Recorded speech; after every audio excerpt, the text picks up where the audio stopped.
Hey everybody, and welcome to the second episode of AT Chat. We just got this up and running, so the second episode is actually a crossover episode from our parent podcast, Clinically Pressed. This is a conversation between myself, Joel, and Dr. Kyle Boland, who is a chiropractor, and we're actually going to the Wisconsin Chiropractic Association's quick clinic, I guess is what they're calling it, this spring to talk about sports. And then we're talking about the importance of interprofessional collaboration, specifically between athletic trainers and chiropractors. And so we thought this would be a great episode to kind of jump in there because we have had a really good relationship working with Dr. Kyle and utilizing his skill sets to offset ours, and just how that all worked out and how it just can make the most sense and be the most benefit for ultimately what matters most, the patient. And so we wanted to share this episode just to get a little bit more insight on that. So with that, please enjoy this episode and be back soon for next week. We'll have a new one with Adam Reel.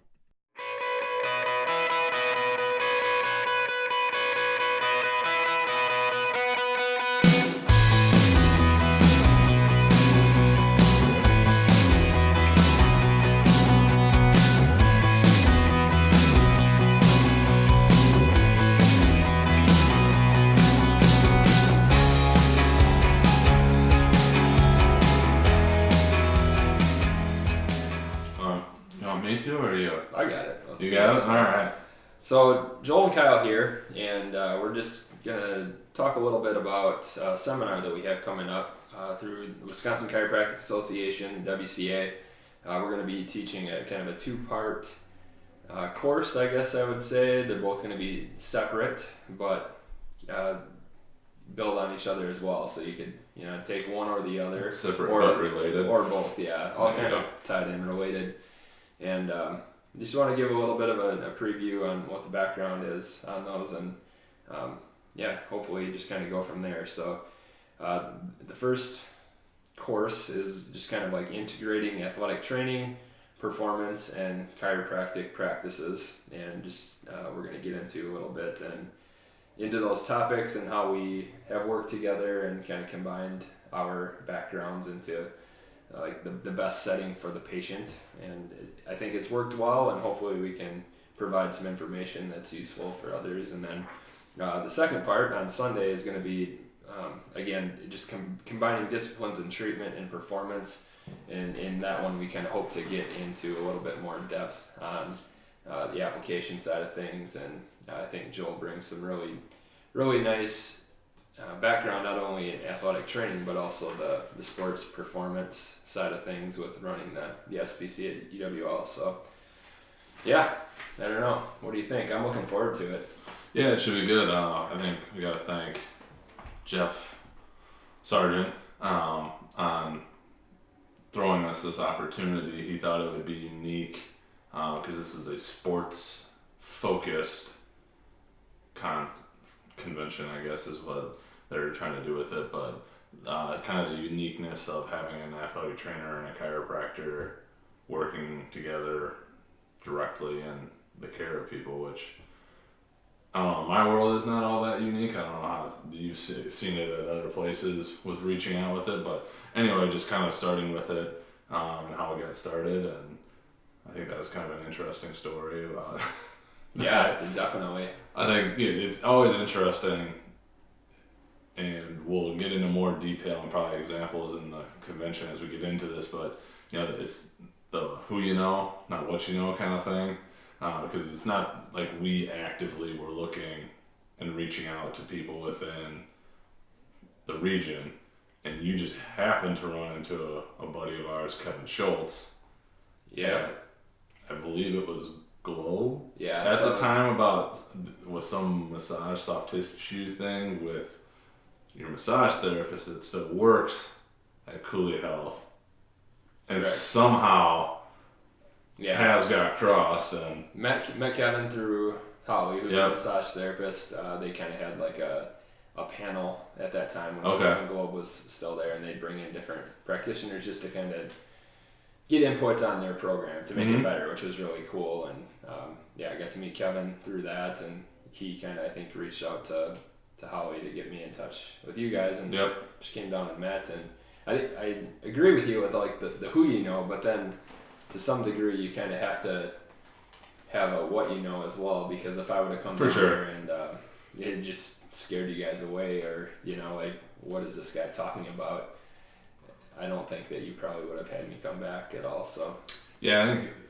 and that'll be the interesting part of this. Just I've seen a bunch of arrays of this relationship, and I'd say the one that we have and ones I've had with people I've worked with in the past have been really good, where it's a complementary type of thing. And when I say that, we're utilizing you, but I don't know that we're necessarily providing a ton back. It's not like we're going and treating Dr. Kyle's patients at his clinic, but obviously we're willing to help out in any lending hand that we can, whereas like you're coming down helping us and we're utilizing your skills to try and complement what we do, which I feel like is mainly what the relationship tends to be when it becomes an athletic trainer and a chiropractor in the athletic setting, especially in a collegiate or any kind of school setting. Mm-hmm. Is at least what I've seen. If there's other models out there, I'd love to hear about them on how that works. But yeah, I think you're right, and that's where I was fairly new on the job and wanted to make sure that things were under control and that we weren't going too far down the ether of some things with what you did, and also not trying to make it, and we try and sniff this out as athletic trainers where it's coming down for the sole purpose of trying to get referrals back or use it as a publicity thing about doing all this stuff. Like, that's a huge red flag on, well, the only thing that's going to fix you is if I see you and like, I mean, that's great if you think that, but when we get to see our patients on a daily basis and interact with them on a daily basis, which is unique in just any kind of healthcare setting, that doesn't really work, because we're going to see them, and if that's what they're getting in their head, it's not going to be beneficial for the whole greater good. Yeah, it's kind of like, I don't know how I came across on our first meeting. I didn't hope it wasn't too much of an a-hole, but trying to very much weed that out, where it wasn't just to come down and I do this, but make sure you send type of a deal. Yeah, I think people can see that in a hurry. Mm-hmm. If there's a hidden agenda or something else underlying, that they have ulterior motives right. with it.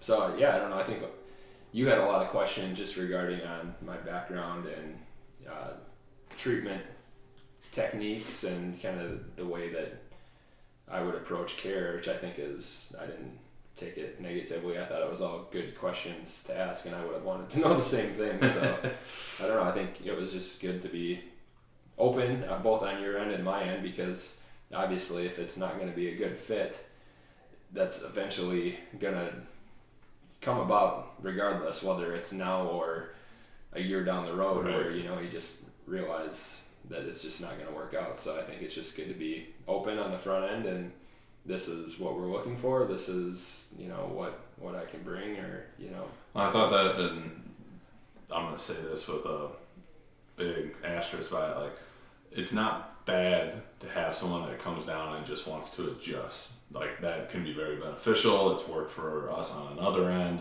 of the spectrum. We've had that before at other places that I've been, but your approach to wanting to spend some time to not necessarily do like the complete, thorough, full-on evaluation, because you'd come down and you'd see 3 people maybe, but to see enough, but to have more than just like, oh, I'll spend 2 minutes with them, just adjust them, and then move on to the next one. We've actually kind of, it seems like it's evolved where it's more like you come in and you do everything else, and then the adjustments almost at the end, to some degree in a lot of cases.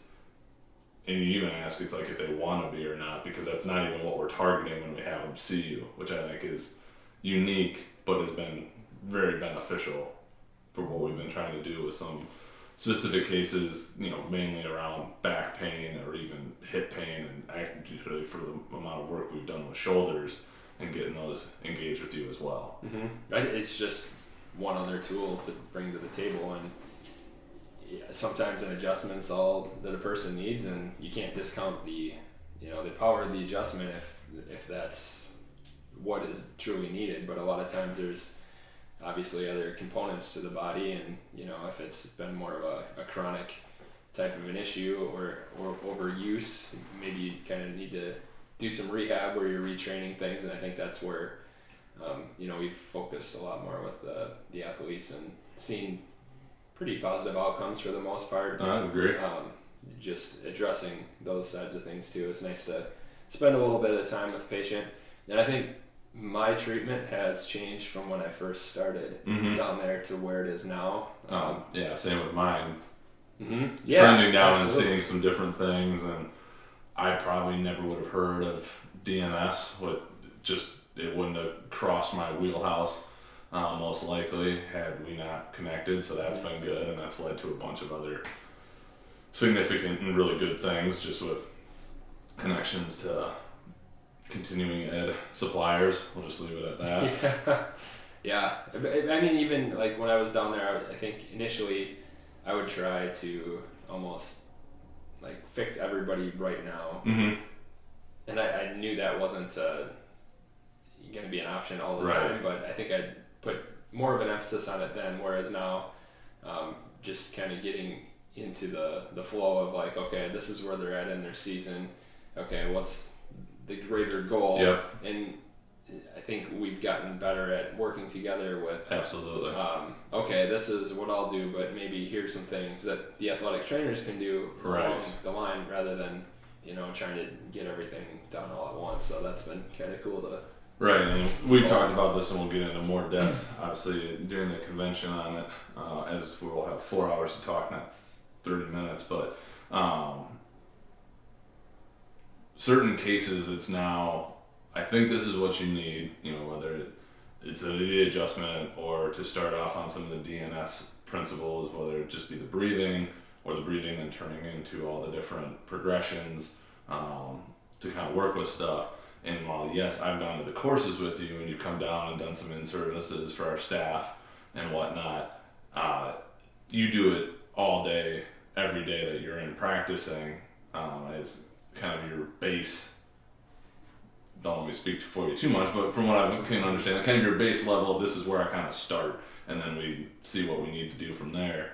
And I've gotten to the point where if I know somebody needs that, we may start simple, but I want the initial to be with you to help them feel, from, I would say, a more experienced or like seasoned practitioner of it, then maybe kind of half starting it with me, not quite getting to where we want to go, when I think we can get more benefit from starting with you, and then, like you said, carrying on that to the next week when they can follow up with you, but then also knowing that we have the ability to do soft tissue treatments throughout that to add into it. While we're trying to retrain one thing, we may have loosened up the other, throwing different aspects of rehab in it, so it keeps it interesting for the athlete.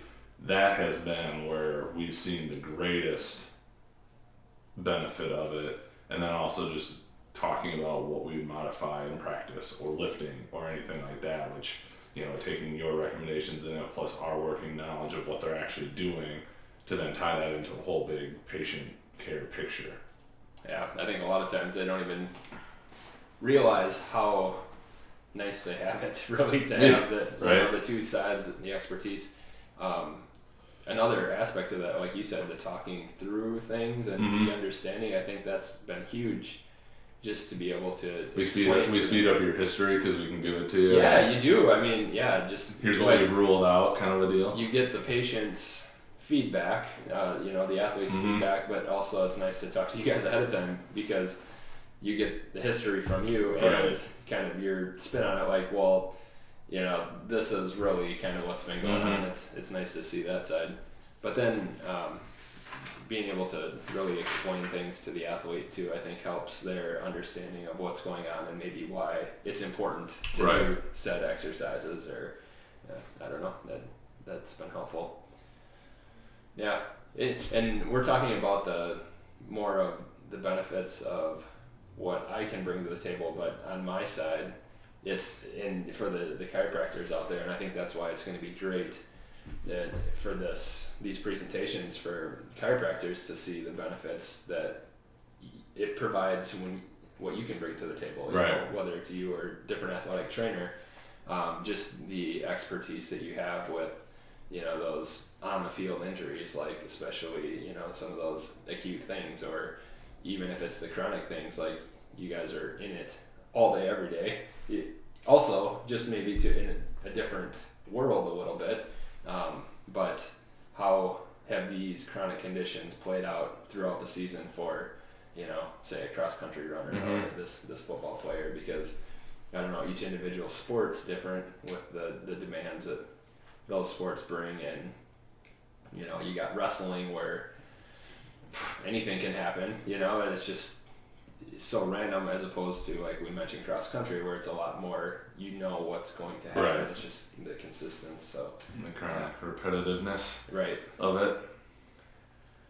So yeah, I don't know. I'm looking forward to really getting into all the nitty-gritty of all this. And yeah, I'm curious as to where we'll see, you know,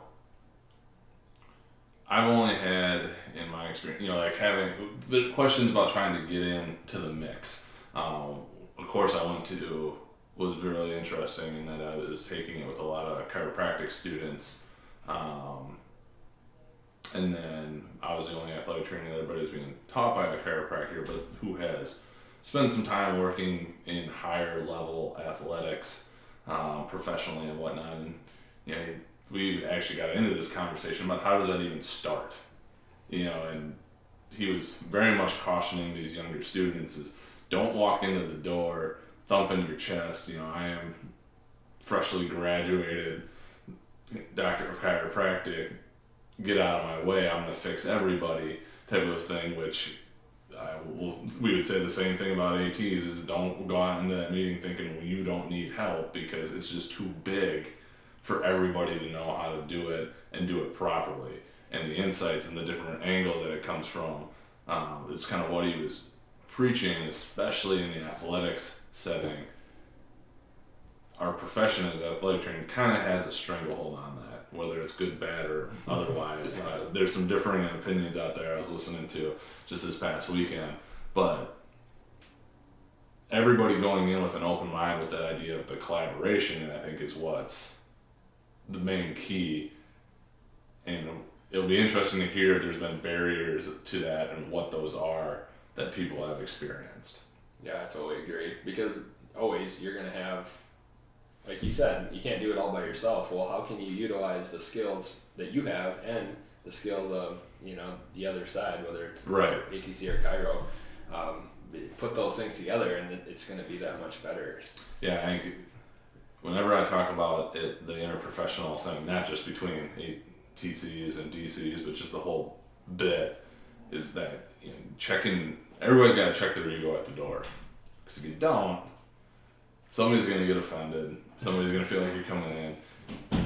Even if you don't mean to, it's real easy. You know, and we've run into that, and this is some more examples, and this would be, I think, of what not to do, because it just comes that way, is, you know, you come in and whether you just go and help someone, and we see this more with relatives, and sometimes friends and whatnot, you know, how does that sit over with the athletic trainer and just flip the script of like, what happened if I just walked into your clinic, said, oh, don't worry, I got this one, started doing my thing, and you just looked at me like, wait, what are you doing? And I think that is probably what would be like my biggest takeaway to give someone is most of ATs, not all, but most, realize we have shortcomings isn't the right word, or even deficiencies, but we can't be experts in everything.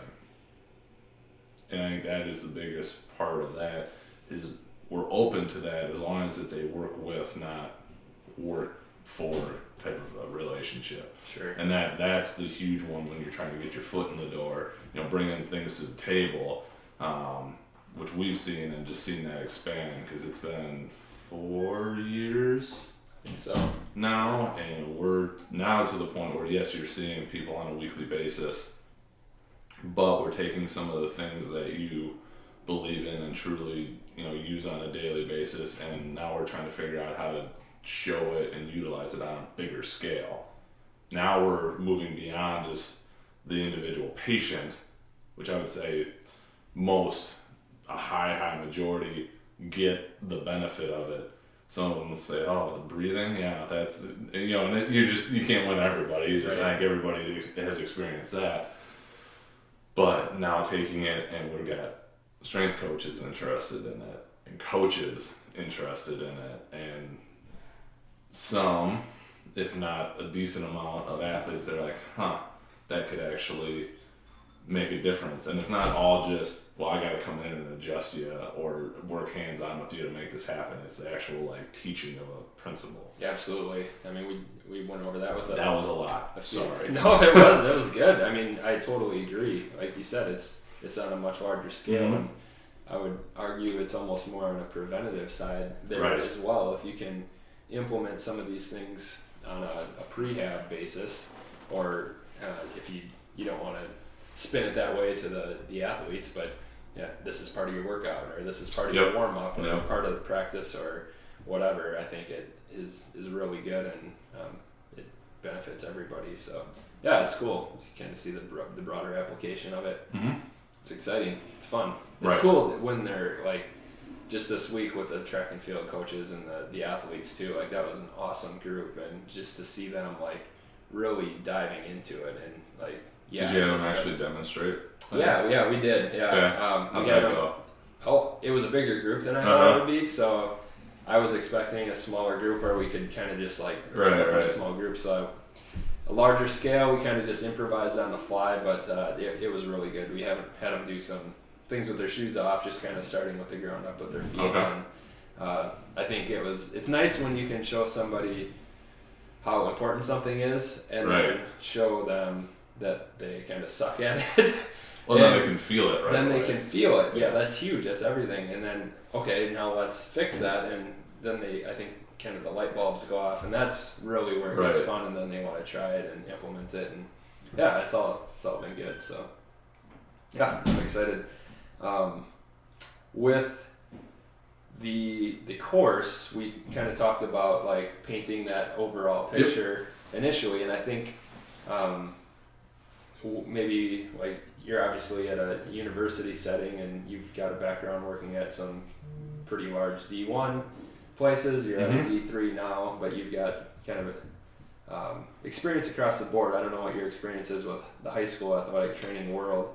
I know you've worked with them, not in it as much, but for other DCs out there that may be listening or attending, that might be their except who they're working with, if they're not in a close place to university or something. So I think it applies across the board though, how it works here. You could easily implement it into your town's high school program or whatever the athletics are. Yeah, I would caution those that unless you're going to a major university or one that has some money, don't expect a paycheck, or if you do, not a very big one. In our situation, there isn't money for it. There just isn't, and we understand that, and we try to be flexible from our end. But I would assume, unless it is a very well-to-do in turn, they're just set up and they have been for a while, high school situation, I don't know that there's going to be don't do it till you think you're going to get rich, that it's going to necessarily replace clinic hours in terms of that, because I'm not sure that it's going to for you, and I think that would be a caution.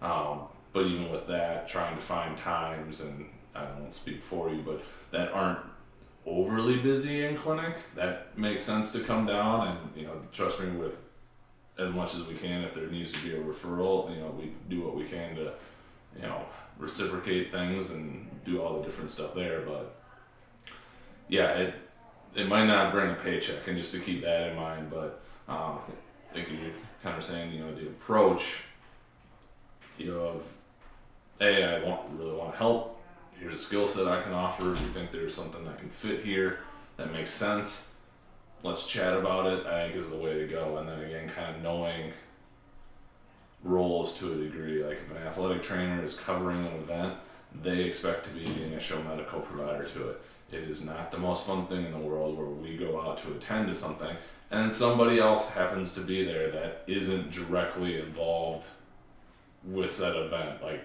again, how does that come off? And this is on a much broader scale. You know, if somebody comes in with back pain to your clinic and I'm sitting in a chair and go, oh, don't worry, I got this one, type of a deal. Yeah. And so, especially when it's unexpected. Right. Yes.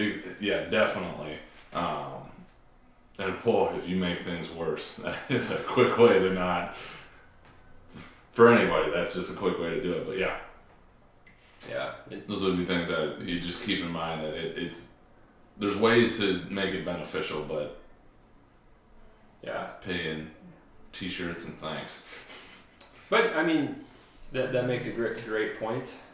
You gotta love it, you know. Right. Like, I wouldn't still be doing it if I didn't love to be on that side of things, right, with the athletic setting. So if it's not your interest, no worries at all. But it's just probably not going to work out. But if that's your interest, you want to treat athletes or, you know, more of an athletic population, I think it's a great way to be involved in that to a capacity. And maybe you don't get the paycheck for the hours that you're putting in there, but you're getting, from my end, I've gained a ton of clinical experience, because there's things that, you know, we go to a seminar on, it's like, well, let's play around today. Let's, right, you know, we just learned this, let's try it out, and not like in a bad way, you know, that you're going to hurt somebody, like you said, or anything like that. But get to work with some relatively high level athletes. For sure. Yeah. And put different things to test and see how that, okay, they're going to go back out to practice or to compete that weekend, and how are they coming back and how do they respond to that?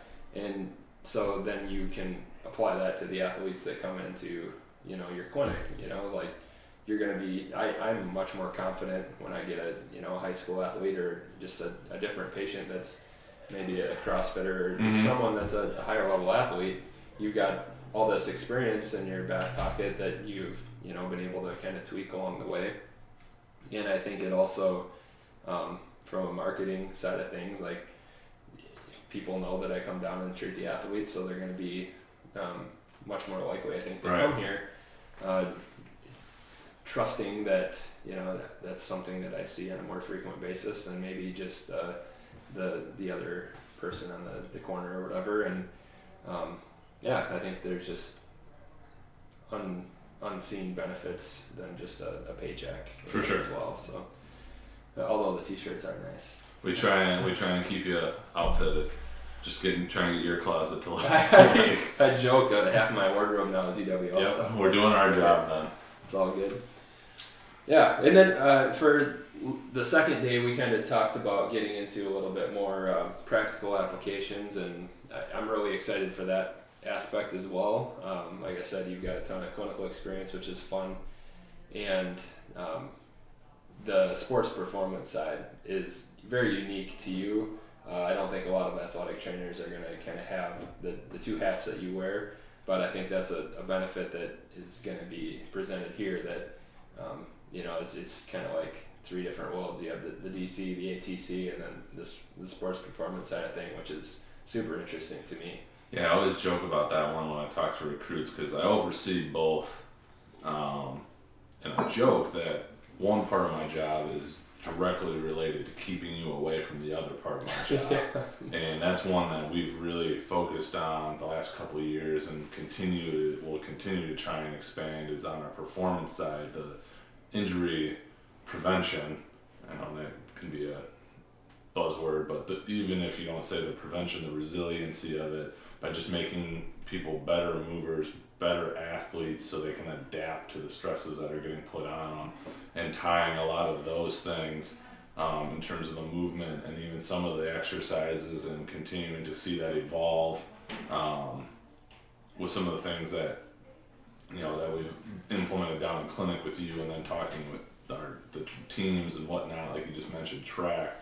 I think you're seeing that grow, and we're trying to be on the forefront of that. I'm fairly certain DNS has been out at Exos in Arizona doing courses. We model off of them. We think they are the best at what they do, just in all facets of it. So the more we can emulate that, I think we're always setting ourselves up for the better. So Every time I see that, it's like, oh yeah, we've already started doing that. Off we go. And it doesn't have to just be that. There could be different things that are involved in that.